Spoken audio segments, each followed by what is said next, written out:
Boa noite a todos. Senhor, como é majestoso o teu nome em toda a terra, e tu puseste a tua glória nos céus, é o Salmo 8, e a Bíblia, né, não apenas fala dessa majestade, da glória de Deus, mas a própria Bíblia é em si uma obra divina, né, uma obra incrível, estupenda.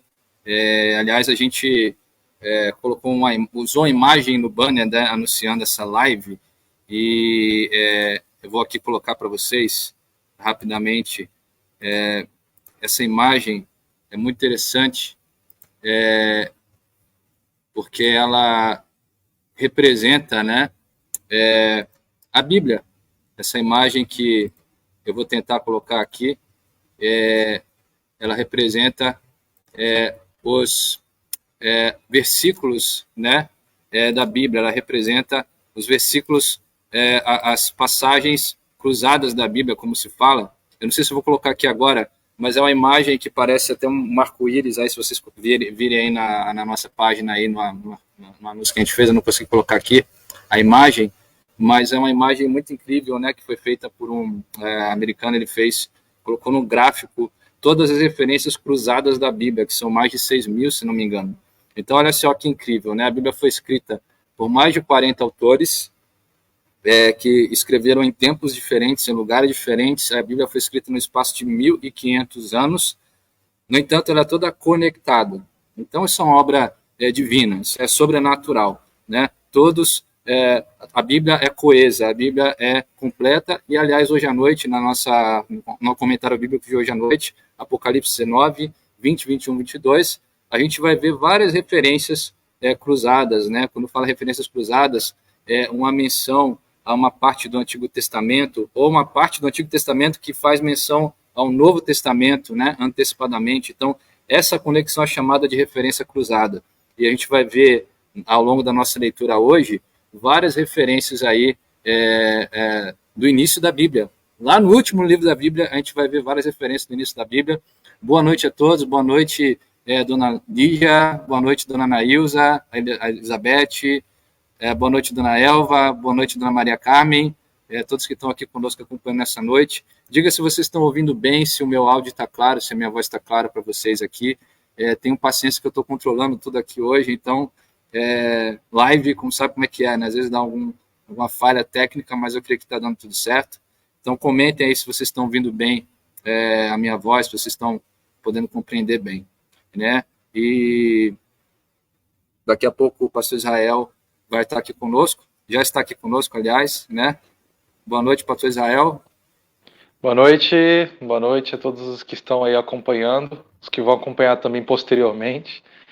E é um prazer estar participando disso aqui, comentar de algo tão legal, né? Que não é só o final do livro de Apocalipse, mas é o final de toda a Bíblia. Com certeza. E eu não podia deixar de convidar o pastor Israel, que é um estudioso já há um bom tempo do Apocalipse, né? A gente termina em Apocalipse. Quem diria, né? Chegamos aqui na reta final, na conclusão, encerrando 2023 aí com chave de ouro. Obrigado, pastora Nilzete. Boa noite. Falou que o som tá bom, então que ótimo, maravilha. Agora são 7h04 da noite. Aqui está entardecendo, aqui em Marília ainda está entardecendo. O sol está se pondo ainda. Vocês aí do Rio de Janeiro provavelmente já está escuro aí. São 800 quilômetros aí de distância. E graças a Deus estamos juntos aqui. E como eu falava, não podia deixar de convidar o pastor Israel para estar conosco nessa noite aí, comentando, agregando aí ao nosso comentário, porque ele sempre está estudando, né, ao fim dos tempos, Apocalipse, e a gente sempre está trocando ideia a respeito. Eu consulto ele muitas vezes, né, e então seria muito legal ele estar aqui com a gente nessa noite. E como eu ia dizendo, a Bíblia é uma obra divina, uma obra estupenda, né, e pessoas, para quem não sabe, deram a vida pela Bíblia. Não sei se vocês sabem, mas pessoas morreram para que a Bíblia fosse traduzida, né? Houve um tempo em que só a Igreja Católica Romana, com todo respeito, mas é um fato histórico, tinha a Bíblia em latim, só os religiosos tinham acesso às Escrituras, né? E o povo não tinha. Então, alguns homens como John Hus e William Tyndale, né? Lá na época de 1500, 1400, traduziram do latim para o inglês e só por esse fato morreram. Foram mortos por traduzir a Bíblia. E ao longo dos séculos, muita gente deu a vida pelas Escrituras, e ainda atualmente, né, há pessoas que correm risco levando a Bíblia para países onde ela é proibida, pessoas traduzindo a Bíblia. Um trabalho de tradução é um trabalho de toda uma vida. Então, a gente precisa, estou com a Bíblia aqui, a gente precisa valorizar, né, esse livro, e não só por essa história que ele tem, mas porque é a palavra de Deus, né? A Bíblia, junto com a ação do Espírito Santo, pode produzir em nós vida, pode produzir edificação, revelação, dar direção, instrução, né? Então, nós temos que valorizar, e foi um grande prazer, uma grande alegria ao longo desse ano, estarmos juntos aí, caminhando pelas Escrituras, né? Mesmo que talvez nem todos tenham conseguido ler todos os capítulos da Bíblia, mas você pelo menos ali acompanhou alguma coisa nos comentários. Se esses comentários geraram, né, alguma edificação, algum desejo a mais de conhecer a palavra de Deus, de se aproximar de Deus através da Bíblia, isso então já atingiu o seu propósito, né? Já cumpriu o seu propósito. E eu gostaria de vocês que vocês participassem comentando. Vocês já estão comentando. Boa noite a todos, boa noite aqui conosco nessa noite o Bispo Newton, a pastora Cida também, boa noite Dona Aureni, boa noite Seu Humberto, e quero agradecer, né, a Deus em primeiro lugar também aí ao Bispo Newton também pelo apoio, né, ele que deu a autorização para a gente lá no início do ano ver esse desejo, essa ideia de trazer, né, a leitura da Bíblia. Ele autorizou e deu aí o apoio para a gente estar realizando. Então, graças a Deus, que Deus abençoe a todos. E eu gostaria que vocês comentassem de forma resumida, né, de forma breve aí, alguma passagem da Bíblia que você não tinha prestado atenção, que você talvez nem conhecesse, não tinha prestado atenção antes, e ao longo dessa leitura, ao longo, pelo menos aí por causa dos comentários, você aprendeu algo novo, uma história da Bíblia. Essa é a pergunta número 1. E a pergunta número 2 é: qual foi, assim, nesse ano, a mensagem geral, né, que mais te tocou, que mais falou ao seu coração? Eu sei que é difícil porque é a Bíblia, mas tem tanta coisa, mas alguma coisa assim que te tocou mais, que se destacou mais para você ao longo de toda a Bíblia, né? Uma história, uma passagem e uma mensagem, assim, uma ideia, algo que Deus falou no seu coração. Gostaria que vocês comentassem de forma breve, resumida ao longo da live. Boa noite, seu Soares Ferreira, seu Orlando, obreiro, né? Boa noite, dona Leninha, boa noite a todos. E eu começo respondendo, né, da minha parte, uma história muito legal aqui que eu, assim, até conhecia o personagem, até conhecia por alto a história, mas que eu não tinha parado para prestar atenção ainda. Foi a história do rei Amazias, incrível que pareça, né? E o rei Amazias está lá em 2 Crônicas 25 e em 2 Reis também. Ele não foi um rei assim, bom, ele não foi um rei piedoso, um rei exemplar, mas ainda assim Deus falou com ele. Houve uma ocasião em que ele queria ir à guerra contra um inimigo, não lembro agora qual inimigo era, mas para fortalecer o seu exército, ele era o rei do sul, né, do reino do sul, rei de Judá. Para fortalecer o seu exército, ele contratou pessoas do reino do norte, que era Israel ou Efraim, e ele investiu uma grande soma de dinheiro para aumentar o seu poder bélico ali, o seu exército ali, né? E Deus usou um profeta e falou: Amazias, não faça isso, porque Deus não está com Efraim, Deus não está com Israel. E aí ele falou: mas e todo o dinheiro que eu já gastei, os homens que vieram e tal? E aí Deus fala para ele: Amazias, com Deus, comigo, né, com Deus está tanto a vitória quanto a derrota. Ele pode dar a vitória ou ele pode dar a derrota. Eu achei isso muito forte, muito legal essa passagem, né, porque ela mostra para a gente que o que faz a diferença é a presença de Deus, é Deus.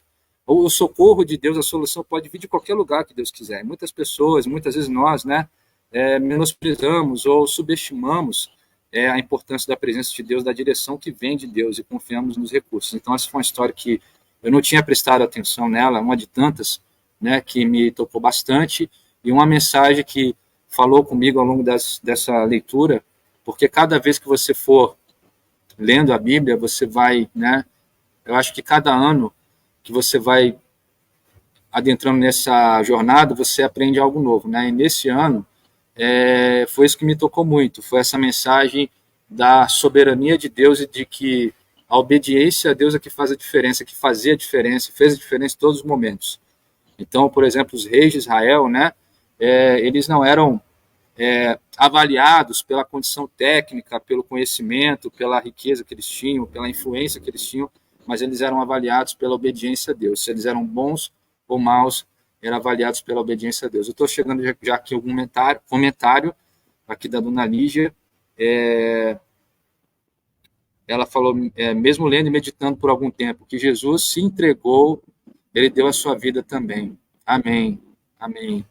Podem comentar, pessoal, vocês que fiquem à vontade aí que estão participando, chegando. Qual foi uma passagem, um comentário que se destacou para você, que chamou a sua atenção, que você de repente não conhecia, e isso acontece quando a gente vai lendo a Bíblia, né? A gente vai se deparando com novidades e cada vez coisas novas que Deus está falando com a gente, né? Então, depois, se não der para ler agora, não vai dar para ler tudo agora, mas no final eu vou ler os comentários, para a gente não estender muito essa live. Eu gostaria então de passar adiante, passar os capítulos de Apocalipse 19, 20, 21 e 22.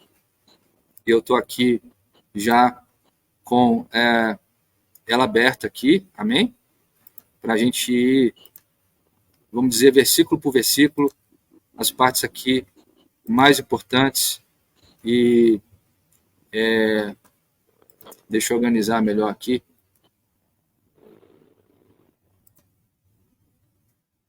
Amém? Apocalipse 19 a 22, eu estou aqui com a nova versão internacional, né, que foi a que a gente adotou ao longo da leitura nesse ano. Tem várias versões ótimas, e essa é uma delas, é uma linguagem bem clara, bem acessível, então a gente adotou essa versão nessa leitura de 2023, né, e eu vou lendo e vou comentando, junto com o pastor Israel, vai ajudando a gente também, amém? Ele diz aqui, Apocalipse 19, ele diz, depois disso, ouvi nos céus algo semelhante à voz de uma grande multidão. Depois disso o que, pastor Israel? Depois do capítulo 18, naturalmente, né? Mas o que acontece mesmo no capítulo 18 ali, que ele fala depois disso?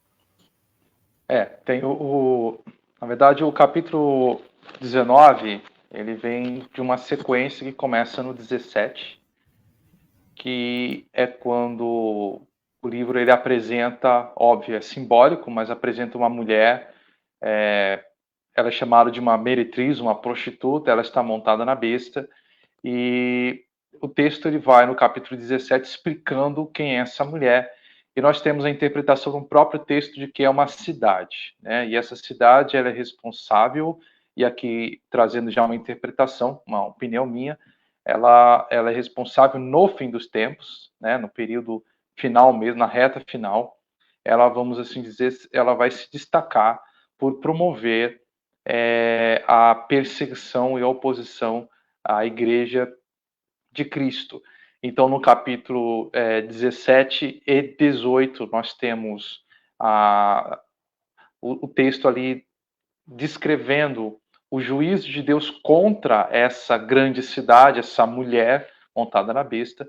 E aí, quando começa o 19, é a reação no céu, né? É a reação no céu do povo de Deus diante desse juízo de Deus contra ela que acabou de acontecer.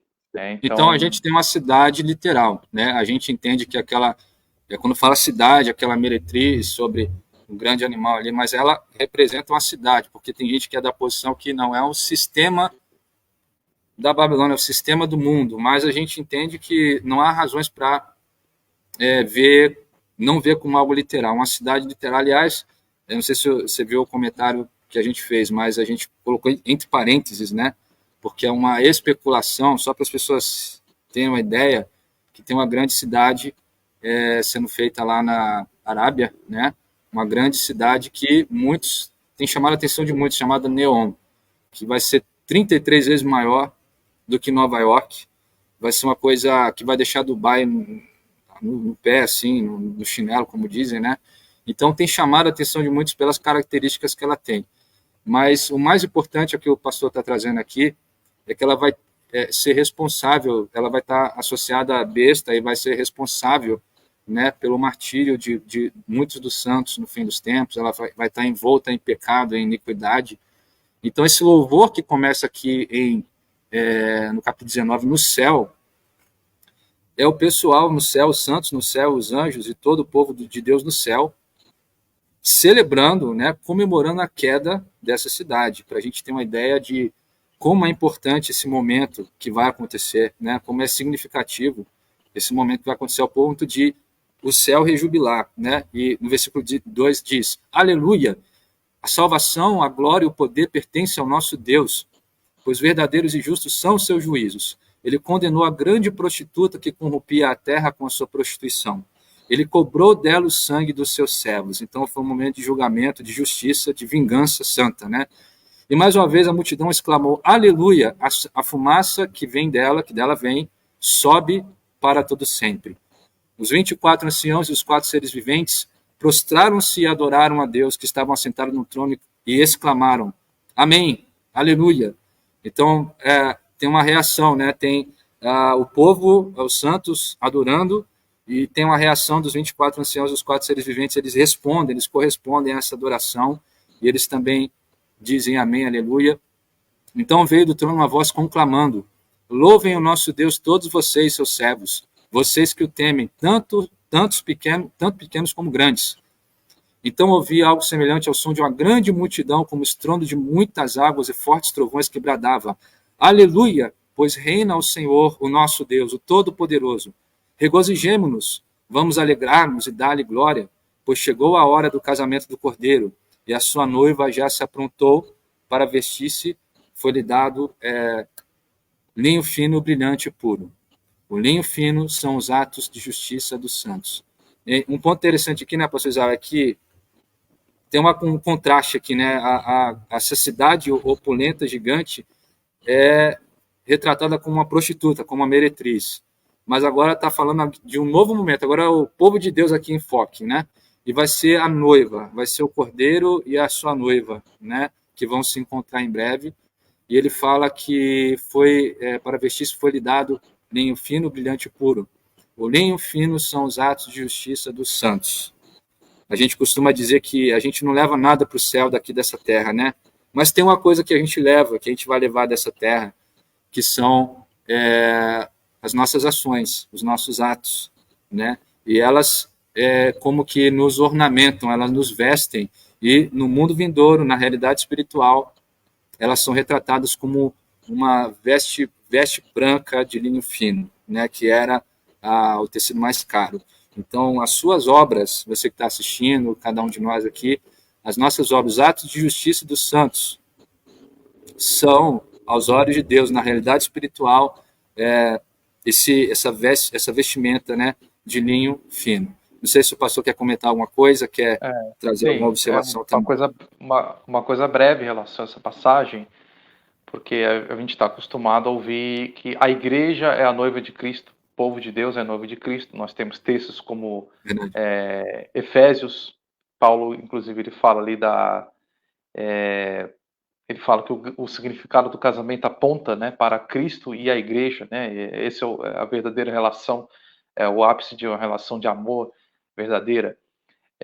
No entanto, nessa passagem de Apocalipse 19, pode parecer que a noiva talvez seja a igreja, mas, pelo que vai aparecer mais adiante no capítulo 21, é sugestivo de que essa noiva seja a Nova Jerusalém, a cidade.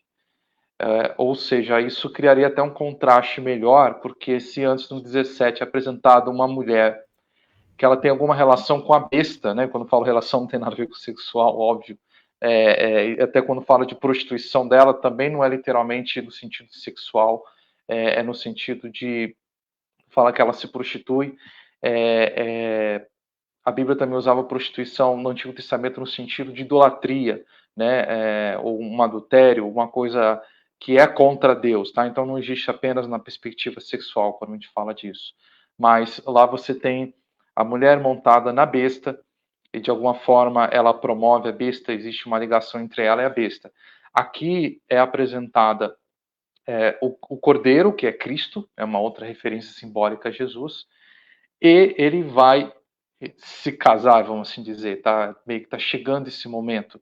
E ali então fala da noiva. Aqui não é dito claramente quem é a noiva dele, tá? Mas no capítulo 21, como veremos na frente, quando aparecer a Nova Jerusalém, ela vem adornada como uma noiva para um casamento, tá? Então é bem provável que ali seja a própria cidade. Ao mesmo tempo, né, e aqui falando agora em referências cruzadas, isso tem muito a ver com o Antigo Testamento, já que tem profecias que falam de uma Jerusalém renovada, onde o Senhor será o marido dela, Deus se casará com ela. E esses termos aparecem exatamente no livro lá em alguns capítulos finais do livro de Isaías, onde o Senhor um dia vai se casar. Então ela é uma noiva, né? A cidade em si, ou a própria terra de Israel, é tida como uma noiva. Ao mesmo tempo tem referências onde também o povo ele se casa com a cidade, né? Ou seja, acaba existindo uma relação ideal entre Deus e a cidade. Nós precisamos lembrar aqui, resgatando um histórico, que a cidade de Jerusalém, mesmo sendo uma cidade escolhida por Deus, mas foi uma cidade que por muitas vezes ela se corrompeu, ela se apostatou, não é à toa que Deus permitiu juízos virem contra ela. Mas as profecias falam de uma Jerusalém futura, onde nela haverá justiça, onde nela é praticada a justiça. O que corrompe uma cidade é o povo da cidade, são os habitantes da cidade. O que eles praticam influenciam no status da cidade perante Deus. É bem comum na Bíblia usar uma linguagem como se a cidade fosse uma mulher, uma pessoa, né? Eles personificam uma cidade como se fosse uma pessoa. E o Antigo Testamento trabalha muito esse conceito. Então aqui também, quando fala dela adornada, vestida de linho puro, que representa as obras de justiça dos santos, provavelmente é uma forma de dizer também que ela será caracterizada por uma população, os habitantes dela são justos, as obras deles são justas, e isso se reflete em como Deus vê essa cidade, tá? Sim, ao mesmo tempo, como também veremos na frente, o povo de Deus, ele vai estar trajado, né, de vestes brancas de linho puro, a mesma vestimenta que é atribuída ao adorno dessa muito noiva. bom. O povo de Deus também está vestindo a mesma coisa, ou seja, existe uma ligação, uma conexão total entre o povo de Deus e sua justiça e como isso se reflete na cidade onde esse povo eventualmente virá a habitar. Amém. Muito interessante. E diz no versículo 9, e o anjo me disse, escreva, felizes os convidados para o banquete do casamento do Cordeiro. E acrescentou, essas são as palavras verdadeiras de Deus. Então caí a seus pés para adorá-lo, mas ele me disse, não faça isso. Sou servo como você e como seus irmãos que se mantêm fiéis ao testemunho de Jesus. Adore a Deus. O testemunho de Jesus é o espírito da profecia. Amém? Toda a essência é Jesus, né? Ele é o espírito da profecia. E vi os céus abertos e diante de mim um cavalo branco, cujo cavaleiro se chama Fiel e Verdadeiro. Ele julga e guerreia com justiça.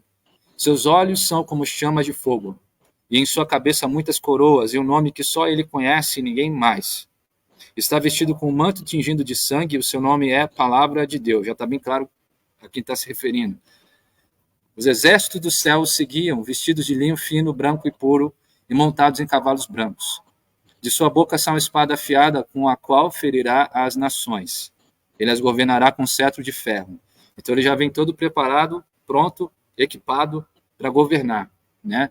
E diz que em seu manto e em sua coxa está escrito este nome: Rei dos reis e Senhor dos senhores.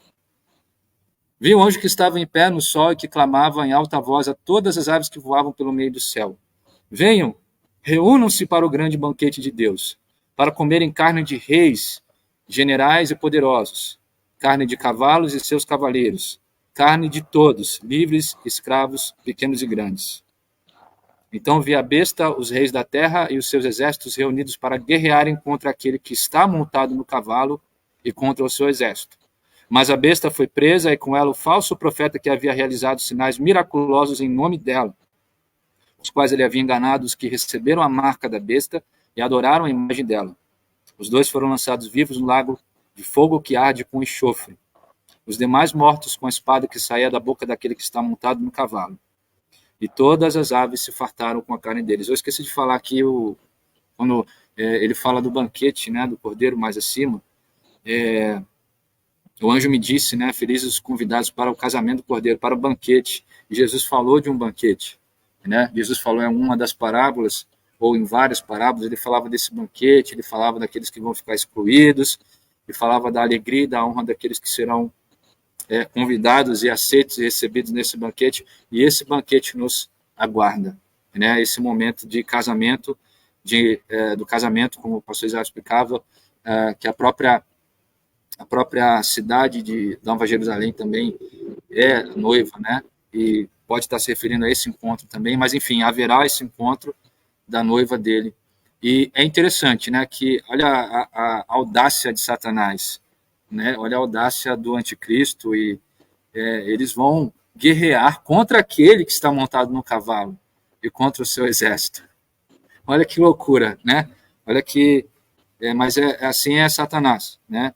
E ele não tem outra inclinação, outra alternativa a não ser caminhar para a perdição, né? Ele próprio é levado ao embate, ele quer embater, ele quer bater de frente, não importa as consequências. A gente viu a audácia que ele teve ao tentar o Senhor no deserto, em outras ocasiões também, né? Lá em Jó, a chegar diante de Deus e acusar Jó, a chegar ali na presença de Deus, ele não tinha, sem medo nenhum, mas o fim dele está próximo. Então ele vai guerrear contra o que está montado no cavalo, que é Cristo, e contra o seu exército, mas vai ser derrotado a besta e aqueles que adoraram a imagem da besta e o profeta, né, o falso profeta e o anticristo, né? Quer comentar, pastor Israel, antes da gente chegar aqui no capítulo 20? Nesse trechinho a gente vê aquilo que eu falei, né, da vestimenta. Brevemente, né, porque eu sei que tem muita coisa, mas brevemente. Aquilo que eu falei, né, a vestimenta dos que estão acompanhando aquele que está, Jesus no cavalo branco, a vestimenta deles é exatamente a mesma tipo de veste que a torna a noiva, né, aquilo que eu falei da identificação também. A igreja, querendo ou não, também ela está muito ligada a um casamento com o próprio Senhor também. Ela é noiva de Cristo, isso é inegável também. E aqui tem algumas observações interessantes, como, por exemplo, Satanás, ele não aparece na batalha final, ele não está presente. Ficou ali a besta, o falso profeta e os reis da terra. Satanás, ele nem dá as caras nessa batalha. Outra coisa para se observar também é que o texto dedicou pouquíssimos versículos para falar desse final da besta. Por exemplo, capítulo 13 e outros capítulos são bem mais extensos quando falam sobre a besta, mas quando chega o momento final, o texto é muito, muito objetivo. E eu acredito que essa objetividade também não é por acaso. Acho que até é uma forma de mostrar a insignificância desses inimigos perante Deus. Ou seja, eles são tão insignificantes, no final eles serão tão insignificantes que o texto nem fez questão de descrever muito sobre a batalha. Dá uma impressão de que tudo acontece de forma tão rápida, tão repentina, e que meio que você está lendo, quando você vê já acabou. Aquele inimigo que parecia tão temível, tão destrutivo, enquanto esteve governando na Terra, no final, quando o cavaleiro chega, é meio que óbvio, não dá para a gente deduzir quanto tempo vai durar essa batalha final, por causa de um texto, a gente não vai deduzir isso. Mas eu estou querendo dizer que eu acredito que seja intencional tratar tudo isso com uma brevidade muito grande, tá? É para mostrar assim o inimigo final, quando o Senhor vem para vencer, é algo esmagador, né? O Senhor vem com fúria, com ira, e vai ser esmagador, vai ser rápido. Amém. Diz no capítulo 20 agora: vi descer dos céus um anjo que trazia na mão a chave do abismo e uma grande corrente. Ele prendeu o dragão, a antiga serpente, que é o diabo, Satanás, e o acorrentou por 1000 anos. Olha aí mais uma referência lá em Gênesis, a antiga serpente, a serpente que estava ali no jardim e que seduziu Eva, enganou Eva e levou também Adão, né, a cair, tentou eles. E essa serpente reaparece em Apocalipse e é revelada como sendo Satanás, o dragão, né, que é a antiga serpente, é Satanás. Então a referência lá no início, lembra que a gente falou da referência cruzada, como a Bíblia é toda conectada. Gênesis a Apocalipse, né? E o acorrentou por 1000 anos. Lançou-o num abismo, fechou e pôs um selo sobre ele, para assim impedi-lo de enganar as nações até que se terminassem os 1000 anos. Depois disso, é necessário que ele seja solto por um pouco de tempo. Vi tronos em que se assentaram aqueles a quem havia sido dada a autoridade para julgar. Vi as almas dos que foram decapitados por causa do testemunho de Jesus e da palavra de Deus. Eles não tinham adorado a besta nem a sua imagem, e não tinham recebido a sua marca na testa nem nas mãos. Eles ressuscitaram e reinaram com Cristo durante 1000 anos. O restante dos mortos não voltou a viver até se completarem os 1000 anos. Essa é a primeira ressurreição. Felizes e santos os que participam da primeira ressurreição. A segunda morte não tem poder sobre eles. Serão sacerdotes de Deus e de Cristo e reinarão com ele durante 1000 anos. É interessante, né, vocês aqui, o livro de Apocalipse, antes de você falar, é interessante que cada um que está aqui presente nessa live, eu, pastor Israel e todos os seres humanos são mencionados em Apocalipse, em algum momento. Né? Nós estamos em algum desses grupos, seja naqueles santos que vão morrer na grande tribulação, ou seja naqueles que já estavam mortos e ressuscitaram a primeira ressurreição, ou seja naqueles que foram julgados, né, que o mar deu os mortos, né, que nele haviam, e foram julgados, e os nomes não estavam no livro da vida. Todo ser humano nesse mundo, nessa terra, na história, está mencionado em Apocalipse, está em algum momento aqui, em algum desses grupos aqui. Isso é muito forte, né? E eu espero e creio que nós estaremos entre aqueles que vão reinar com Cristo. Tem diferentes visões sobre isso, né? Mas eu acho interessante, pastor Israel, eu estava observando ontem mesmo, né? Você pode falar, depois eu entro com a minha observação, depois eu concluo aqui, pode falar. Tá, então... De repente é a mesma coisa.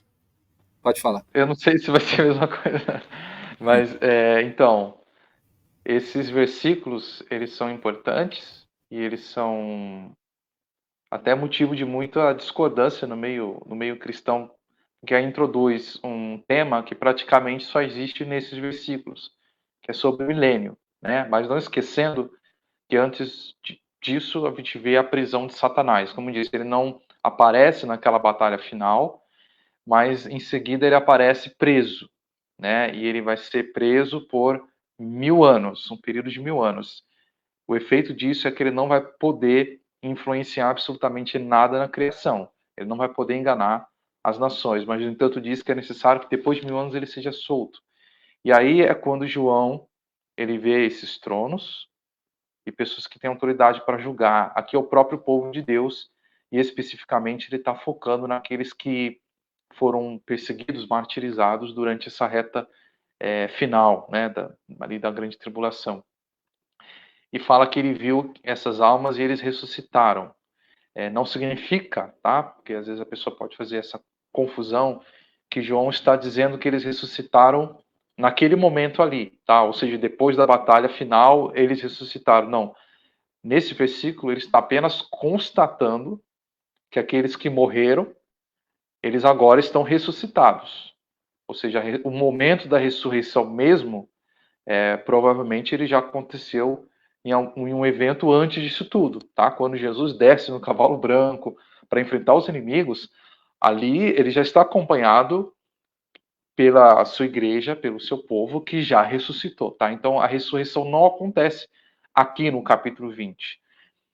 Mas aqui está a confirmação de que houve a ressurreição e de que esses que morreram, eles agora estão exercendo autoridade. E fala que eles vão reinar com Cristo por 1000 anos. É um versículo apenas, é praticamente uma linha quando fala desses 1000 anos, mas ele divide opiniões porque no meio cristão existem diferentes formas de interpretar esses 1000 anos. Aqui eu não vou detalhar todas as visões, mas, por exemplo, tem cristãos que eles acham que 1000 anos não é 1000 anos literal. E eles chegam até a interpretar como, não, 1000 anos, o reinado dos santos, né, do povo de Deus na Terra, é algo que começa desde que Jesus veio na primeira vinda até a segunda vinda de Cristo.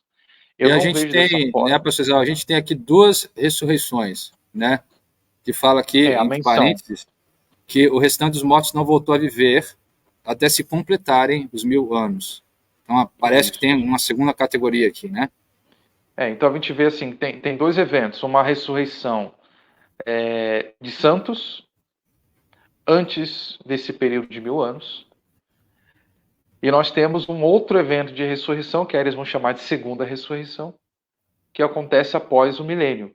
E pelo texto dá a entender, né, que ressuscitar nesse segundo evento, nessa segunda ressurreição, significa algo negativo, tá? Porque os que vão ressuscitar ali vão ressuscitar para serem eternamente julgados e condenados. Tá? Então a gente vê que aqui, se no Antigo Testamento, ao longo da Bíblia, nós não tínhamos uma separação entre a ressurreição Daniel dos justos falava, e Daniel dos ímpios. a ele foi falado, né? Uns ressuscitarão para Vida. para vida e outros para o horror eterno, para a vergonha eterna, mas não fala, Isso. não faz uma divisão em que momento vai acontecer aqui, já explica, já esclarece isso, né? Aí aqui põe esse período de 1000 anos entre um evento e outro, tá? Então, assim, o milênio ele só aparece aqui na Bíblia, não aparece em outros lugares. Tem aqueles que tentam encontrar indícios, né, do milênio, mas de forma clara e explícita está aqui em Apocalipse.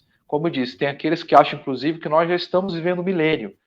Aí, para defender essa ideia, você tem que mudar muita coisa da narrativa, da história que Apocalipse está contando, porque a história fala de um período de 1000 anos que começa não com a primeira vinda de Cristo, como alguns pensam, mas que começa de forma clara após a segunda vinda de Cristo, ou seja, não considero, tanto eu como um monte de outros cristãos, a gente não considera que o milênio já começou, né? A gente pode considerar que o reino de Deus, muito dele já se iniciou com a primeira vinda de Cristo, mas precisa ainda se consumar muita coisa. Agora, uma coisa é falar reino de Deus, outra coisa é falar milênio, tá? Porque o reino de Deus ele já existe. O reino de Deus já acontece. Cristo está lá no céu direito do Pai, reinando. Ele já é um rei, né? Embora a terra ainda não está sob o seu pleno domínio. Mas o milênio é um período de 1000 anos do reino de Cristo na terra após o seu retorno, tá? Então, eu acho que essa é a maneira mais coerente de a gente enxergar sobre isso. E aí, também outro detalhe, o texto de Apocalipse, ele não detalha as coisas que acontecem durante o milênio, só fala que eles reinarão durante o milênio. Por isso que muitos cristãos estudiosos tentam preencher essa ideia do que será que acontece no milênio, tentam preencher com passagens do Antigo Testamento, que eles consideram que talvez isso aqui vai se cumprir durante esse período de 1000 anos, tá? Mas muita coisa acaba se tornando especulativo, porque o livro de Apocalipse é muito resumido nesse ponto, tá? Certo. Se quiser avançar. Versículo 7, sim. Versículo 7, né? Ele diz, quando terminarem os 1000 anos, Satanás será solto da sua prisão e sairá para enganar as nações que estão nos 4 cantos da terra, Gog e Magog, a fim de reuni-las para a batalha. Mais uma vez Satanás, né? Ele é obstinado, ele não tem jeito. Por isso que a gente não pode brincar. Não é para temer Satanás, mas também não pode subestimá-lo, né? Ele está pronto para atacar. E mesmo sendo solto ali no final, ele vai fazer o que ele sempre fez, que é trazer o caos, que é se opor a Deus, né? E fala que o número delas, né, de Gog e Magog, é como a areia do mar. As nações marcharam por toda a superfície da terra e cercaram o acampamento dos santos, a cidade amada. Mas o fogo desceu do céu e as devorou. Simples assim, né? O diabo que as enganava foi lançado no lago de fogo que arde com enxofre, onde já haviam sido lançados a besta e o falso profeta. Eles serão atormentados dia e noite para todo sempre. Depois vi um grande trono branco e aquele que nele estava sentado. A terra e o céu fugiram da sua presença e não se encontrou lugar para eles. Vi também os mortos, grandes e pequenos, em pé diante do trono, e livros foram abertos. Outro livro foi aberto, o livro da vida. Os mortos foram julgados de acordo com o que tinham feito, segundo o que estava registrado nos livros.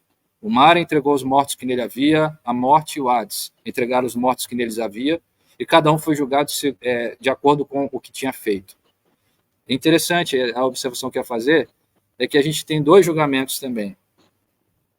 Por ocasião do milênio, fala daqueles a quem foram dada a autoridade para julgar, né? Não é Deus ali ainda. E esse segundo julgamento vem por ocasião da segunda ressurreição, que agora é Deus, o grande trono branco, e os livros que são abertos. Então, é interessante que há duas categorias. Então, aparentemente, esse primeiro julgamento, eu lembro do que Jesus falou, né? Aqui, pelo menos uma comparação aqui. Ele disse que a vocês, né, disse para os discípulos, serão dadas autoridades, né, para julgarem as 12 tribos de Israel. Né? E Paulo disse, escreveu, agora não me lembro se é 2 Coríntios, agora não me lembro, ele fala para a igreja, vocês não sabem que vocês julgarão a anjos? Né? Então, pelo menos a título de comparação, a gente vê que pelo menos uma parte dos santos, do povo de Deus, vai ter autoridade para julgar e, de repente, eu não sei, esse primeiro julgamento está relacionado a essas passagens que eu mencionei aqui agora, né? Porque agora sim que vai ser o julgamento de Deus, né? Do próprio Deus, no trono branco, com a natureza diferente, né? Com o teor diferente, né? E, pastores, é interessante que não é só o livro da vida que é aberto, mas livros são abertos junto com o livro da vida, né? Então, aparentemente, assim, esses livros trazem alguma informação, alguma coisa, de repente, eu não sei, da vida da pessoa, porque vai falar das obras, e depois vai ser aberto o livro da vida, e quem não estiver, porventura, no livro da vida, vai ser condenado. Então, o grande determinante, né, do destino da pessoa vai ser esse livro. Vai ter outros livros, mas esse vai ser o livro determinante, né? Quer comentar, professor Zé, para a gente... Eu vou aqui por parte, né? Do 7 ao 10, a gente tem a soltura de Satanás. E aí, com esse trecho, é ótimo para a gente entender o propósito de Deus para a existência de Satanás. Porque ele não foge da sua prisão de 1000 anos, ele é solto. Né? E antes disse que era necessário que após o fim, os 1000 anos, ele fosse solto. E que propósito ele cumpre? Propósito, quando ele sai, ele tenta as nações. Né? Isso, inclusive, está em paralelo com Ezequiel 38 e Ezequiel 39, né? Onde fala lá de Gog e Magog no Antigo Testamento. E aqui trabalha de uma forma bem resumida também. Se a pessoa quiser se aprofundar mais em Gog e Magog, vai lá em Ezequiel. Mas a gente vê o propósito é tentar. E você fala, mas é bom tentar as pessoas? É bom fazê-las tropeçar? Claro que não. Isso significa que estamos legitimando o mal que Satanás faz? Claro que não. Mas é inconfundível que na Bíblia Deus permite tentação e provação. Por quê? Porque Deus gosta do engano, da mentira. Satanás engana e mente. Deus está promovendo a mentira? Não, Deus não está promovendo a mentira. O que Deus está promovendo é, na verdade, uma legítima e autêntica obediência e amor a Ele. E para que isso se mostre autêntico e verdadeiro, tem que passar pela prova, tem que se provar que é verdadeiro, porque se não existe a possibilidade de a pessoa não amar a Deus, como é que o amor que ela tem por Deus é realmente verdadeiro? Ela só faz isso porque realmente não tinha opção. Tá? Então a gente vê que, na verdade, Satanás, por mais que ele seja inimigo de Deus, ele odeia Deus, suas obras são más, ele será julgado. No entanto, Deus permite a sua existência e a sua ação sobre o mundo, porque ela tem um propósito, né? Querendo ou não, acaba separando o joio do trigo, e isso para Deus é importante, tá? E aí Deus, a gente vê que ele vence esse ajuntamento de nações, esses serão os últimos inimigos mesmo, inimigos não é o anticristo em si, né? Depois de 1000 anos a gente tem esse inimigo que ajunta várias nações, e eles são rapidamente também condenados por Deus. E aí a gente tem agora por parte, né, o capítulo 21. O 21 não, né, ainda dentro do capítulo 20 ainda, né, do 11 ao 15. Ele é muito importante, e aqui eu vou pontuar alguns detalhezinhos, que é o seguinte, porque as pessoas pensam, elas prestam mais atenção no quê? No julgamento que está acontecendo contra aqueles que ressuscitaram. Essa aqui já é outra ressurreição, né? É ressurreição para ser condenado. Não é aquela ressurreição dos santos, dos salvos. Mas tem mais do que isso acontecendo aqui nessa descrição. Eu acho que o que está acontecendo no pano de fundo talvez seja tão interessante quanto o julgamento dessas pessoas. São detalhes que às vezes as pessoas não prestam muita atenção.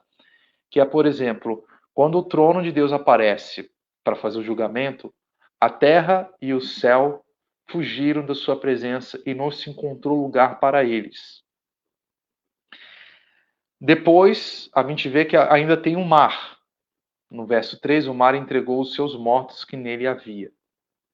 Isso é curioso, porque aqui é onde, se a gente está falando aqui em referências cruzadas, é onde a Bíblia começa a se mostrar um livro super conectado. O início e o fim da Bíblia é uma conexão muito grande. Por quê? Porque quando a gente vai em Gênesis 1, a gente vê que no princípio Deus criou os céus e a terra, mas basicamente só existia água, porque fala que o Espírito de Deus pairava sobre as águas, água e escuridão. Era só isso que existia. E aí Deus começa trazendo luz, né? E aí ele vai separando as coisas, vai criando o céu, o firmamento, preenchendo com o céu, o sol, a lua, as estrelas, faz surgir a porção seca de terra no meio do mar, né? Então ele começa a preencher as coisas, a criar os espaços e preencher com vida. Aqui não está apenas acontecendo, vamos assim dizer, um julgamento dos mortos que serão condenados. Aqui está acontecendo uma desconstrução desse céu e dessa terra que a gente vê e acompanha desde Gênesis 1. Ou seja, se lá no início só tinha água e escuridão, aqui ele está desfazendo, ele está revertendo tudo, onde o céu não tem mais, né? Não tem mais o céu. A terra, a porção de terra também desaparece, fica só água e escuridão, provavelmente escuridão, porque o céu que ilumina a terra não existe mais. Ou seja, nós voltamos para aquele ponto inicial de Gênesis 1. Então ele está desfazendo, ou seja, os céus e a terra estão sendo também desfeitos e destruídos. Não é só um extermínio, embora que eles vão continuar existindo, só que eternamente no lago de fogo e enxofre, só que a criação também está sendo extinta. E aqui dá para a gente tirar algumas coisas para reflexão, que é o seguinte: a ligação entre... Eu falei aqui, por exemplo, da ligação entre os habitantes de Jerusalém e como Deus via Jerusalém a partir dos atos, né, e obras dos habitantes de Jerusalém. Aqui nós vemos o status da terra, da criação, conectado aos habitantes da terra. Só que, no caso, conectado à decadência, né, à corrupção, ou seja, Deus lá cria a terra para ser um ambiente para o homem nela viver, tudo é criado para a glória de Deus, Deus cria tudo bom originalmente, só que o ser humano se corrompe de tal maneira que a terra ela também passa a ser amaldiçoada. Então a conexão entre o ser humano e o ambiente que ele vive, na Bíblia, ela é importante desde o início. Desde o início. E aqui não é diferente, isso fica mais claro ainda, a ponto de que agora que eu vou condenar as pessoas, os ímpios, também a terra onde eles viveram também será desfeita simultaneamente. Então isso está acontecendo como um pano de fundo, nós estamos vendo Deus desfazendo a criação. Tá? E aí, a gente vê no capítulo 21, quando começa a aparecer novos céus, nova terra. Tá? Se você quiser ler aí os primeiros... Isso. Assim, os primeiros versículos aí. Opa, deixa eu voltar aqui. Vamos lá. Então vi novos céus e nova terra, pois o primeiro céu e a primeira terra tinham passado, e o mar já não existia. Vi a cidade santa, a nova Jerusalém, que descia dos céus, da parte de Deus, preparada como uma noiva adornada para o seu marido. Ao contraste com a grande meretriz, é uma noiva. A cidade de Deus, né, é uma noiva. É como uma noiva. É preparada como uma noiva adornada para o seu marido. Ouvi uma forte voz que vinha do trono e dizia: agora o tabernáculo de Deus está com os homens, com os quais ele viverá. Eles serão os seus povos, ou seu povo. O próprio Deus estará com eles e será o seu Deus. Ele enxugará dos seus olhos toda a lágrima. Não haverá mais morte, nem tristeza, nem choro, nem dor, pois a antiga ordem, ou as coisas passadas, né, as coisas antigas passaram, a antiga ordem passou. Gostei dessa versão aqui, a antiga ordem passou. É interessante, eu sei que você vai falar, mas é interessante que a gente tem um retorno, né, a tudo lá no início, a gente vai ver isso mais adiante, mas, assim, o que Deus tem preparado para nós agora é muito melhor do que havia lá no Éden, né? É um nível de glória muito maior, né? E a gente vai ver isso mais adiante, né? Quer comentar, pastor Israel, brevemente, para a gente daqui a pouco encerrar aqui os capítulos. Quem estiver assistindo, presta bastante atenção nesse detalhe que eu vou falar agora, talvez seja uma das coisas mais interessantes que tem para comentar aqui. Lembre-se que eu falei que enquanto o julgamento está acontecendo, todo o ambiente da criação ao redor está sendo desfeito e voltando para aquele ponto inicial, onde só tem escuridão e a água. Agora, no 21, tem novos céus e nova terra. Aquele céu e terra, eles não vão voltar. Né? Não é um retorno deles. Eles não se ausentaram apenas durante o julgamento e depois retornam. Aqui é outro céu, é outra terra e tem esse detalhe. E o mar já não existe. Tem uma reflexão muito importante aqui. E por que o mar não existe aqui? O legal é você pensar, quando você lê esse capítulo, pensar o que tem no Novo Céus, Nova Terra que não tem no anterior. O que tem um que falta no outro. E daí você extrai uma grande lição, que é o seguinte. O povo de Israel e os outros povos antigos também, eles tinham um conceito que é o seguinte. O mar, as águas, elas representam caos. Caos. Então eles tinham um conceito muito claro na mente deles entre caos e ordem. E para eles nada melhor representava a ideia de algo caótico, hostil, perigoso, do que o próprio mar. Uma coisa é mentir na praia bonitinha, água tranquila. Outra coisa é imaginar o mar mesmo revolto. É algo violento e perigoso. É um ambiente hostil, inclusive, para a vida humana, tá? A gente sabe, tem vida marítima, óbvio, hoje em dia existe. Mas o ponto é que também na Bíblia, o mar, ele muitas vezes, ele é usado como símbolo do caos. Não é à toa que, por exemplo, a gente vê a besta que emerge do mar. E no Antigo Testamento também, vários reinos hostis, eles são simbolizados como animais que saem do mar, porque representa a hostilidade. Não só Israel pensava dessa maneira, os outros povos vizinhos todos pensavam da mesma forma, tá? Então aqui é curioso que o mar ele já não existe. E o que a gente pode extrair daí? Por exemplo, tem duas coisas importantíssimas que não vão existir. Tem outras, mas essas duas são importantes. O mar já não existe e a noite também não vai existir na Nova Jerusalém. Ou seja, a água e a escuridão. Lembre-se lá de Gênesis, no princípio tinha o quê? Só tinha água e tinha trevas, escuridão. E aqui está dizendo que o mar não existe mais. Não significa que não vai ter mais água no planeta Terra, tá? A gente vê que vai ter rio, a água, o elemento água vai existir ainda, mas o mar em si, que expressa a violência, né, algo revolto, não vai existir, mas também não vai ter mais escuridão. Ou seja, com esse detalhe, parece que a Bíblia está confirmando mais ainda que a água e as trevas representam algo, de certo modo, negativo. Só que, lá em Gênesis, o que acontece? Tem água e Deus faz sair a porção de terra no meio da água. Da mesma forma que só tinha escuridão, e Deus faz sair a luz no meio da escuridão. Então, assim, o contraste das trevas é a luz. O contraste da água, que representa o caos, é a porção de terra surgindo no meio dela. Ou seja, existe uma mensagem, vamos dizer, oculta nisso tudo, que é a seguinte: Deus, ele faz surgir ordem no meio do caos. Só que na primeira criação, que é esses céus e terra que vemos, a água está, o mar está presente e a escuridão está presente ainda, porque existe um ciclo entre o dia e a noite. Então tem um momento de claridade, mas tem um momento de escuridão também. Existe alternância.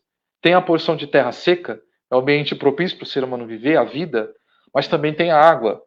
Ou seja, quando a gente entende esses detalhes, o que a gente pode extrair é o seguinte, que inevitavelmente, por um propósito de Deus, ele já sabia que essa primeira criação, nela haveria a coexistência entre coisas boas e coisas caóticas, tá? Por mais que em Gênesis é dito que tudo que Deus criou é bom, mas observa que não aparece o momento em que Deus criou, vamos assim dizer, aquela água que o Espírito Santo pairava. Não é que ela sempre existiu, mas o texto não quis detalhar, descrever como os outros itens, né, como a porção de terra surgindo ou a luz surgindo.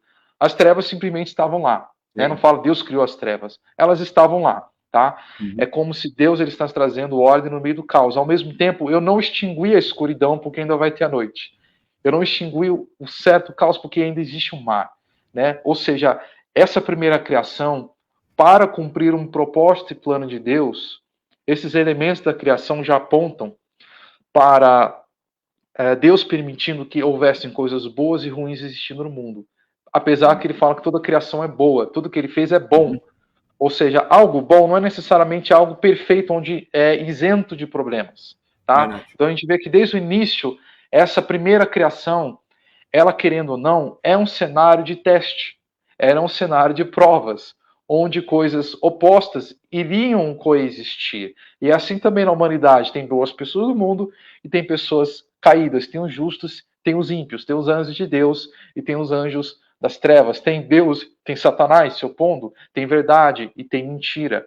Né? Então, aqui no novo céus, na nova terra, não vai existir mais coexistência entre ordem e caos. Ah, tem coisas ruins no mundo, mas também tem boas. Não, no novo céus e nova terra, ele é totalmente projetado para única exclusivamente aquilo que é isento de mal. Com o que eu estava aqui, com o pensamento que eu estava trazendo aqui, que vai ser muito melhor que tem lá no final, em relação ao que era mesmo lá no início, né? E ele diz aqui no versículo 5. Pode finalizar, pastor.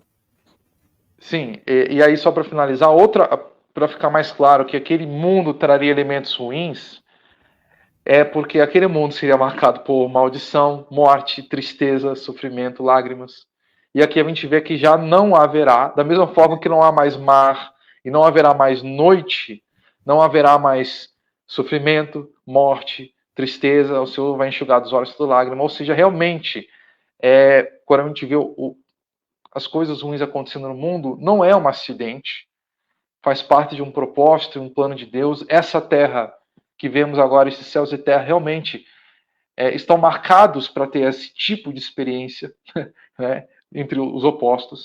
Mas lá na frente, tudo é novo, tudo é diferente. Sim, a gente tinha o Éden, né, que significa literalmente delícia, né, prazer, delícia. Se a gente pensar o ideal de muita gente, até inconsciente, até de incrédulos, era um lugar de beleza, de prazer, liberdade, né? A autoridade do ser humano sobre a criação, autonomia. E é isso que muita gente busca, que o ser humano natural, até o homem natural, não crente, busca, tem no seu íntimo, né? Agora, o que Deus tem, a Nova Jerusalém, o Novo Céu e Nova Terra, é muito melhor do que esse que é o ideal de muita gente, né? É multiplicado, como o pastor está confirmando aqui, é muito melhor.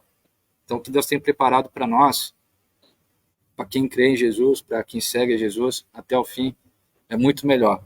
Né? E aí, aquele versículo 5, aquele que estava assentado no trono disse, estou fazendo novas todas as coisas. É Deus empolgado, né? Deus entusiasmado com o que ele está fazendo. E como o pastor Israel estava explicando aqui, fazendo novas todas as coisas. E acrescentou, escreva isto, pois essas palavras são verdadeiras e dignas de confiança. Disse-me ainda, está feito, eu sou o alfa e o ômega, o princípio e o fim. A quem tiver sede darei de beber gratuitamente da fonte da água da vida. O vencedor herdará tudo isso, e eu serei o seu Deus, e ele me será meu filho. Mas aos covardes, aqui é Novo Testamento, Apocalipse, não é Antigo Testamento, veja bem. Mas aos covardes, aos incrédulos, os depravados, os assassinos, os que cometem imoralidade sexual, os que praticam feitiçaria, os idólatras e todos os mentirosos, o lugar deles será no lago de fogo que arde com enxofre. Esta é a segunda morte. Um dos 7 anjos que tinha as 7 taças, lá atrás das 7 taças, né, do juízo das 7 taças, um daqueles 7 anjos que tinham as 7 taças cheias das últimas 7 pragas aproximou-se e me disse: Venha, eu lhe mostrarei a noiva, a esposa do Cordeiro. Ele me levou no espírito a um grande e alto monte, e mostrou-me a cidade santa, Jerusalém, que descia dos céus da parte de Deus.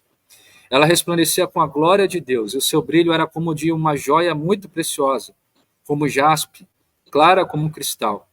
Tinha um grande e alto muro com 12 portas e 12 anjos junto às 12 portas. Nas portas estavam escritos os nomes das 12 tribos de Israel, referência ao Antigo Testamento, às tribos de Israel. Havia 3 portas ao oriente, 3 ao norte, 3 ao sul e 3 ao ocidente. O muro da cidade tinha 12 fundamentos, e neles estavam os nomes dos 12 apóstolos de Cristo. O anjo que falava comigo tinha uma medida de vara feita de ouro, para medir a cidade, suas portas e seus muros. A cidade era quadrangular, de comprimento e largura iguais. Ele mediu a cidade com vara. Aqui na NVI está assim, tinha 2.200 quilômetros, que é o quê? Que é mais que 2 vezes daqui para o Rio de Janeiro, né? Daqui para o Rio de Janeiro dá 800 e poucos quilômetros. A cidade vai ter de comprimento, de largura, de altura, vai ser um cubo, né? Vai ser quadrada, uma coisa gigantesca, uma coisa enorme, de, como diz aqui, 2.000, perdi aqui o versículo, 2.200 quilômetros de comprimento, a largura e a altura eram iguais ao comprimento. Ele mediu o muro e deu 65 metros de espessura, segundo a medida humana que o anjo estava usando. O muro era feito de jaspe e a cidade era de ouro puro, semelhante ao vidro puro. Os fundamentos dos muros da cidade eram ornamentados com toda sorte de pedras preciosas. O primeiro fundamento era ornamentado com jaspe, o segundo com safira, o terceiro com calcedônia, o quarto com esmeralda, o quinto com sardônio, o sexto com sárdio, o sétimo com crisólito, o oitavo com berilo, o nono com topázio, o 10º com crisóspaso, o 11º com jacinto e o 12º com ametista. Se não me engano, tem alguma coisa das pedras que vinham no peitoral dos sacerdotes, né? É uma cidade aí fazendo referência ao ministério dos sacerdotes, que interessante, né? As 12 portas eram 12 pérolas, cada porta feita com uma única pérola.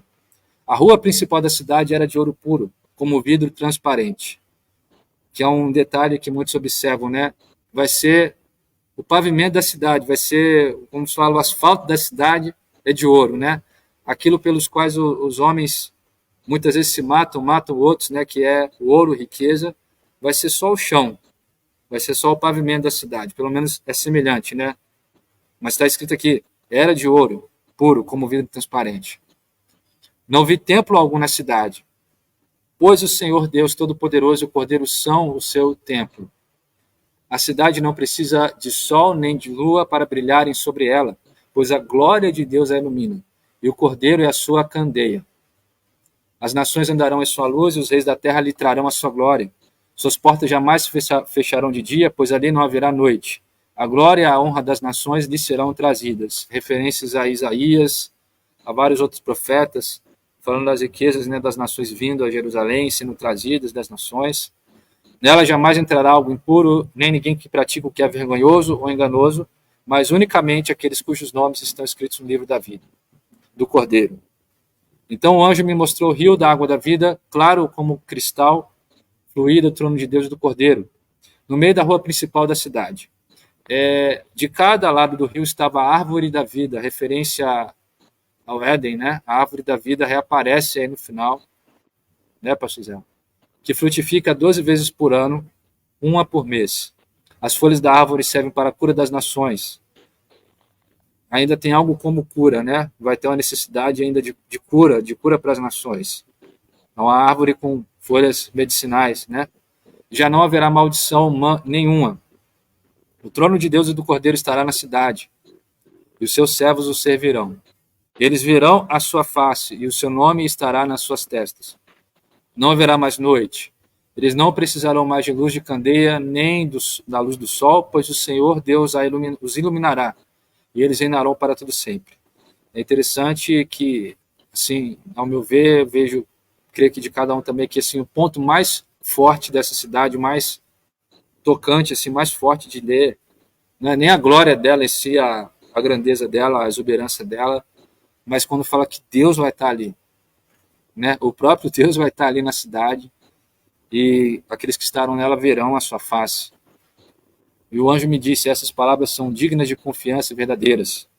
O Senhor, o Deus dos espíritos dos profetas, enviou seu anjo para mostrar aos seus servos as coisas que em breve hão de acontecer. E para finalizar, ele diz: eis que venho em breve. Feliz é aquele que guarda as palavras da profecia deste livro. Eu, João, sou aquele que ouviu e viu essas coisas.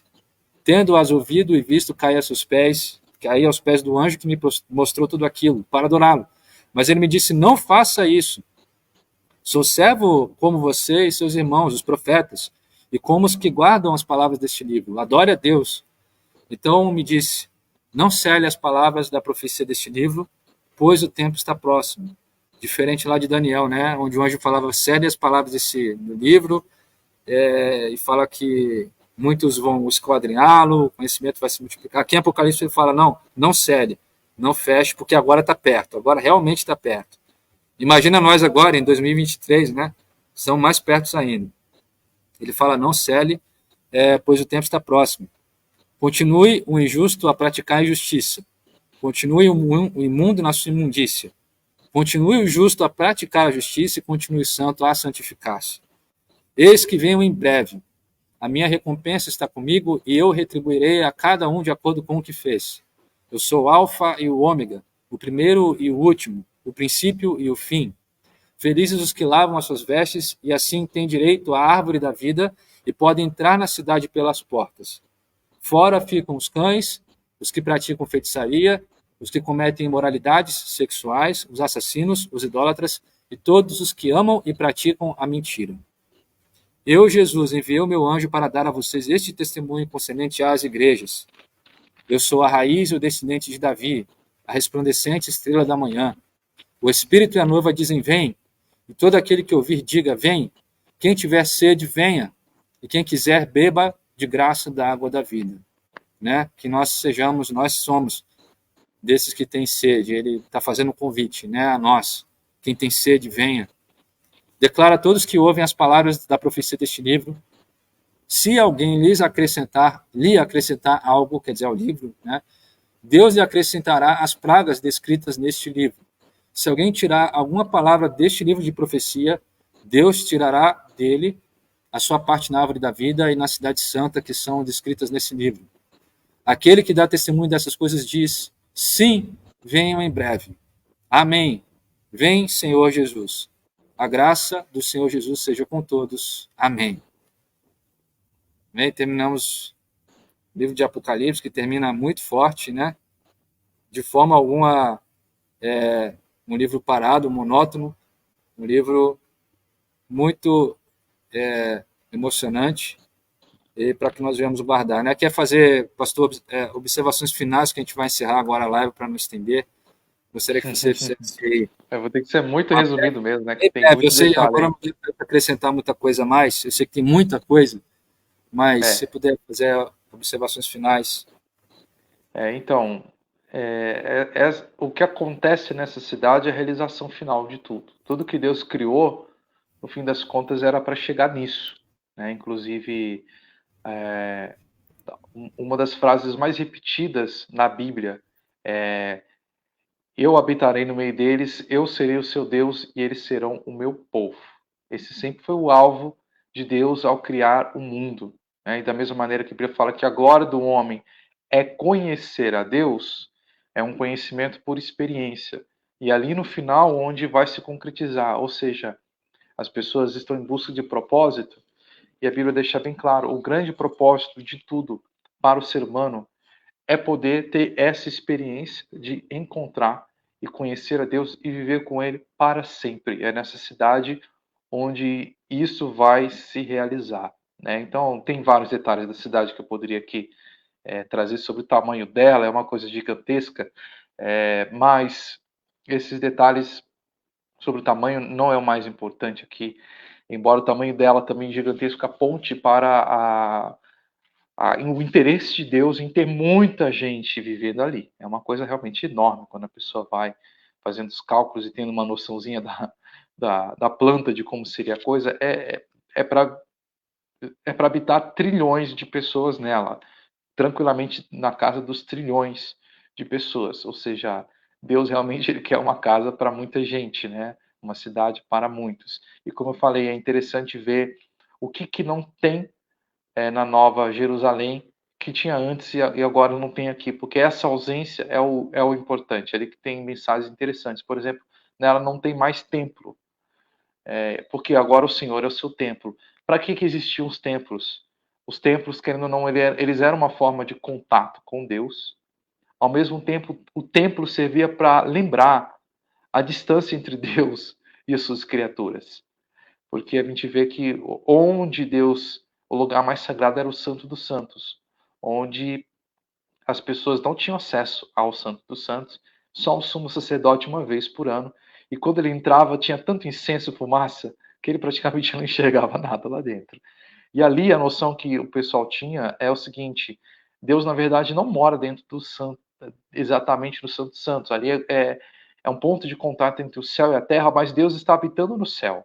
Né? A ideia é até como se a Arca da Aliança é o extrato do trono de Deus, onde Deus põe os seus pés, mas o trono mesmo está no céu, né? Como se Deus está sentado no céu e seus pés se estendem até o Santo dos Santos, descansando em cima da Arca da Aliança. Mesmo que ninguém entra lá e vê um pé gigante lá dentro, tá? Isso não ia acontecer. Mas isso servia para mostrar como é uma forma de se aproximar de Deus, mas a aproximação de Deus não é ideal. Isso lembra mais a distância entre o Senhor e as suas criaturas, querendo ou não. Agora não precisa de templo, por quê? Porque o próprio Senhor está aqui. Se concretizou aquela distância que existia, ou aquela alienação que nós tínhamos de Deus, ela acabou. Agora a gente pode ver com Deus, não precisamos de nenhuma estrutura para mediar, né, essa distância, esse contato entre nós e Deus, literalmente falando. Tá? Então agora não precisa de templo, porque o próprio Senhor é o templo, ou seja, o templo, o importante no templo era a presença do Senhor, ele apontava para a presença de Deus, era o lembrete dela, e também de como há uma distância entre nós e ele. Agora não existe, não precisa de templo, né? Fala que a cidade não precisa de sol, de lua, das estrelas, porque o Senhor será a sua luz. Não é o mesmo exatamente que afirmar que não vai existir mais o sol e a lua e as estrelas, tá? Está dizendo que não vai precisar mais, tá? Pode ser que não existam mesmo, tá? Mas o texto diz que não precisa. Eu acho isso tão legal, porque quando eu leio isso, vejo que no fim das contas, o plano final era que o Senhor seja a luz, o Senhor é quem ilumine tudo. Aí isso me faz pensar que o sol, a lua, as estrelas, os luminares, toda luz, toda forma de luz que existe é uma maneira de simbolizar e representar a própria glória de Deus.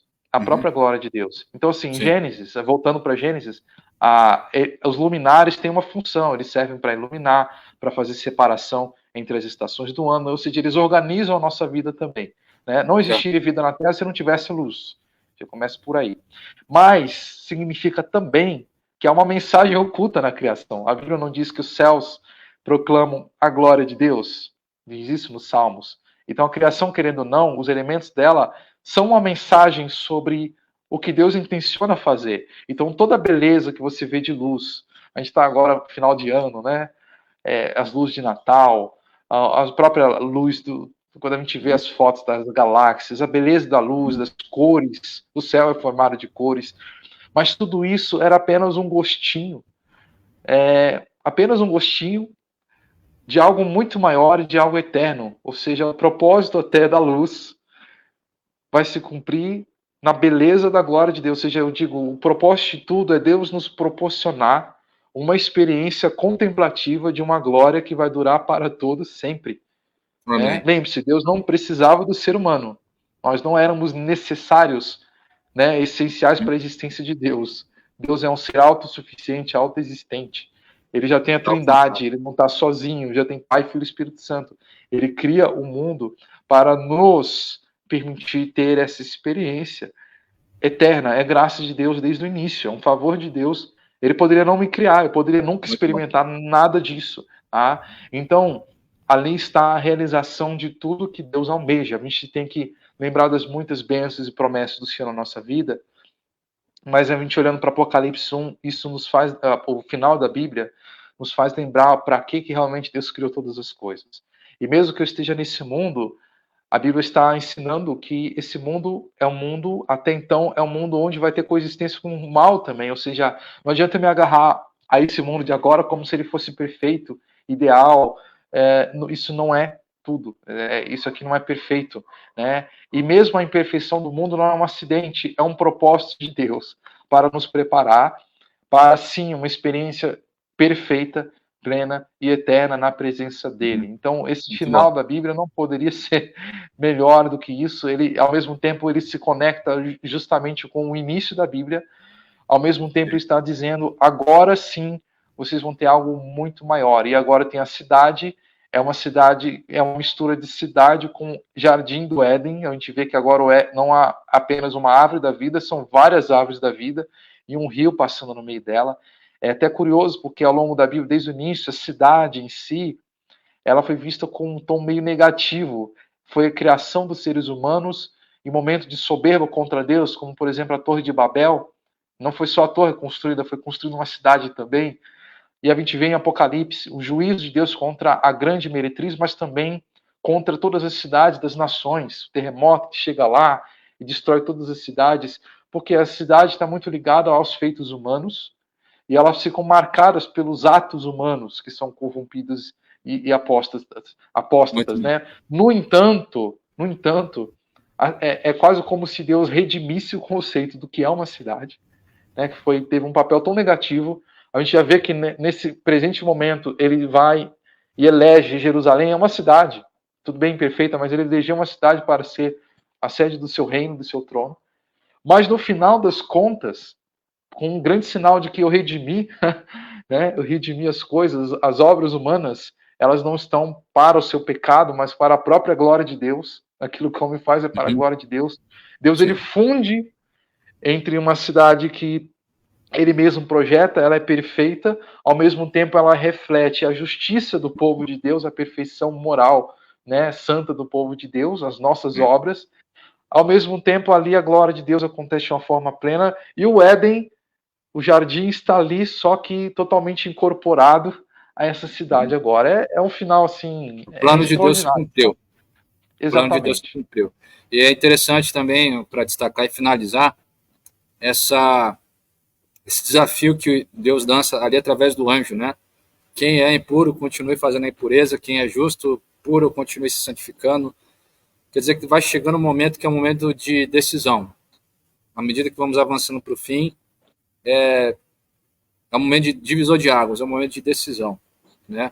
Então, que você que está aqui conosco nessa noite, cada um de nós possamos tornar mais firme ainda a nossa salvação, a nossa entrada nisso tudo que Deus tem preparado para nós. Quero agradecer, então, a participação de todos conosco ao longo dessa live. Foi muito, muito especial, foi bem encorajador também, foi um grande prazer, uma grande alegria ao longo desse ano, né? Passou de certo modo tão rápido, finalizando aqui a nossa leitura, e quero deixar esse desafio, vou dizer assim, na verdade um incentivo para que você faça, né, essa experiência, se já não fez, faça, e se já fez, faça outras vezes, de ler a Bíblia. É claro, a gente sabe que só ler a Bíblia e não praticar não adianta nada, mas, por outro lado, a gente não tem como praticar o que a gente não sabe, né? E, além disso, a palavra de Deus nos edifica. Deus disse para Josué, né? Medita na minha palavra dia e noite, para que você prospere tudo que fizer, para que você, enfim, cuide de cumprir tudo que meu servo Moisés ordenou, né? Josué tinha 5 livros, os 5 livros de Moisés, né? Eles só tinham 5 livros. Hoje nós temos mais de 60 livros, né? Então nós temos muito mais coisa para meditar hoje em dia. Nós temos a revelação completa, E eu entendo que uma das melhores formas de se meditar dia e noite na palavra de Deus, não é a única, mas uma delas, uma das melhores é essa de ler a Bíblia inteira todos os dias, em média 3 capítulos, você lê a Bíblia em um ano. Tem gente que faz em menos tempo, mas fica aí uma sugestão, né? Eu lembro que a primeira vez que eu fiz isso foi até quando conheci a Aline, minha esposa, e a gente começou nosso relacionamento, e a gente teve a ideia, não lembro o que me levou a fazer aquilo, mas tive a ideia e falei, vamos fazer essa leitura da Bíblia, aí a gente fez, né? Ela tinha a rotina dela, tinha uma rotina, mas conseguia, a gente e comentava no WhatsApp, comentava um para o outro o que entendeu e tal, como a gente faz aqui. E eu entendo, eu me arrisco a dizer que nos abençoou bastante, que foi decisivo para a gente e para Deus nos abençoar. Então, aqui fica um pequeno testemunho aí, e é importante a gente. Claro, não é a única forma de ler a Bíblia, de meditar na palavra de Deus, tem várias formas, cada um tem a sua forma, mas essa é uma das mais interessantes. E eu vou deixar aqui agora, para encerrar, eu vou pedir para o pastor Israel primeiro fazer uma oração por todos nós aqui, e eu vou deixar no final agora um vídeo popular, um vídeo bastante compartilhado, são dois pastores falando sobre um estudo que foi feito mostrando os benefícios da leitura da Bíblia, né? Mostrando os benefícios da leitura da Bíblia, é um vídeo curtinho que foi bem compartilhado, ficou viral, é bem interessante. Então, depois que o pastor Israel fizer a oração, eu vou deixar esse vídeo tocando aqui, é bem interessante. E depois aquela canção no final que tocou no início, mas a nossa participação vai encerrar por aqui, né? O pastor vai fazer uma oração agora, e depois eu vou deixar esse vídeo sobre a leitura da Bíblia muito interessante para vocês. Tá bom? Pode orar, pastor Israel, por favor, ore por todos nós. Senhor Deus, em nome de Jesus, nós, antes de tudo, agradecemos por essa oportunidade, pela palavra do Senhor que é acessível a todos nós. E nós podemos, por meio dela, conhecer ao Senhor, ter a revelação do Senhor e do seu grande propósito. E que as nossas escolhas, as nossas decisões, elas venham se alinhar, elas estejam em conformidade com o propósito final do Senhor. O Senhor tem verdadeiramente preparado o melhor para todos nós, vai muito além de coisas passageiras, de coisas terrenas, nesse mundo que passará, as coisas irão passar, mas o Senhor tem um propósito e uma glória eterna reservada àqueles que creem, àqueles que amarem ao Senhor. O Senhor nos torne fortes, ó Deus, neste mundo de imperfeições, mas sabemos que os planos do Senhor estão acontecendo, mesmo o mal neste mundo, há um propósito, o Senhor é maior do que tudo, nada está acontecendo por acaso.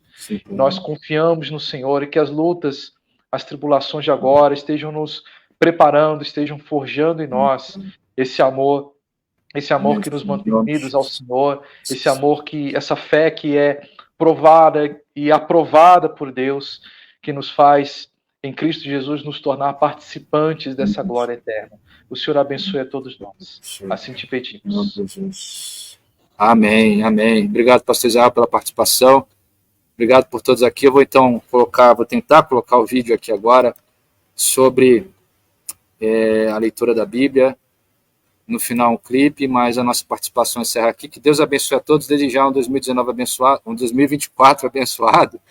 Eu quero só fazer uma lembrete, tá? Você que é membro da igreja, aqui em Marília, no Rio de Janeiro, que domingo, você que não está viajando, que está por aqui, vamos ter a última reunião do ano, né? Uma reunião de consagração da nossa vida a Deus. Vai ser domingo apenas de manhã, nesse domingo. Então vamos encerrar o ano abençoado. Amém. A pastora comentou aqui que não se tenha medo, né, de entender o Apocalipse, mas que tenhamos mais temor ao soberano Deus. Amém. Então, domingo, permitindo Deus, vamos estar reunidos aqui, o Bispo Nilton aqui ministrando, aí no Rio de Janeiro a pastora Nilzete, adorando juntamente a Deus e encerrando o ano. Então, muito importante, você que não está viajando, que está por aqui na cidade, que está aí no Rio de Janeiro, então esteja conosco nesse domingo, vai ser muito especial, às 9 da manhã. Amém? Então, vou deixar aqui o vídeo e que Deus abençoe a todos. Uma ótima noite, um feliz ano novo desejar. Em nome de Jesus. Center for Bible Engagement, where they polled 40,000 general population in the U.S. from 8 to 80, and they just wanted to see how we are engaging with Scripture. Right. And they discovered something that actually became kind of the profound discovery of the entire study. They weren't even looking for this, and this is kind of became the highlight of the study. Right. When we're in the scripture one time a week, and that could be church on Sunday, that's pastor saying you open your Bible, we hear the message, one time a week had negligible effect on some key areas of your life. So I'm going to spell that out more here in a moment. 2 times a week, negligible effect. Now, at 3 times a week, there was a blip on the map, like there was a heartbeat. Something happened, again, a heartbeat. Okay. But here was the profound discovery. When we're in the scripture 4 times a week, it literally spikes off the chart. You would expect that it'd be 1, 2, I mean, there'd be a gradual incline on the effect and impact that would have in your life, but it was literally 1, 2, 3, 4, something radically happens. Okay, you got my curiosity. To this extent. What kind of behavior is being affected? Feeling lonely drops 30%. Wow. With 4 times a week in the Bible. 4 times a week in the Bible. Okay. Anger issues drop 32%.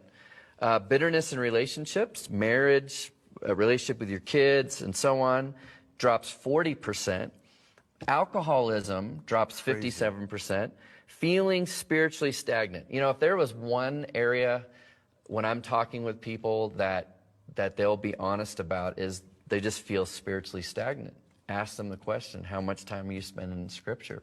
If they're in the Scripture 4 times a week or more, it drops 60%. Wow.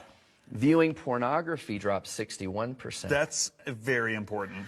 Now, on a flip positive side, sharing your faith jumps 200%. Wow. Because you have a confidence in God's Word. And then discipling others jumps 230%. That's amazing right there.